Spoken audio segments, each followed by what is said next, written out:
Yes, magandang hapon. Diskarte ulit, make money. So, deliver muna kami ngayon. And let's make money. Magandang hapon sa lahat. Hello, boys. So, routine lang, paikot-ikot. Ganoon lang ginagawa ulit. Diskarte, diskarte, diskarte, diskarte. So, gawin mo dapat mo gagawin.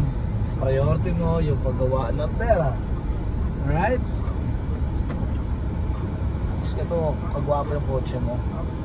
Matandang kotse pero gwapo. I'm saying, diskarte lang par, mga paraan din.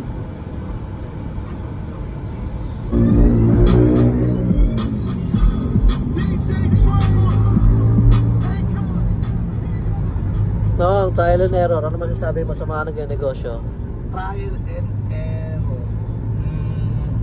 Usually kasi, ang lahat ng mga nagsusubok sa mga first time sa negosyo o ganito, gusto agad equals, agad money.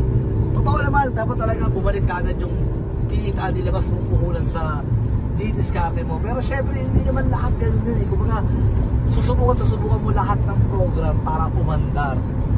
Okay, hindi lahat instant big money, instant ganun kapal yung perang kikitain mo.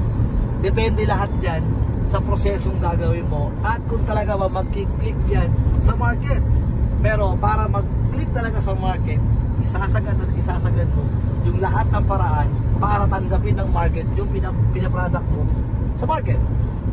Well, anyway, kailangan mong tayaan, kailangan mong sagaran ng effort at pursige yung binibenta mong negosyo para umandar.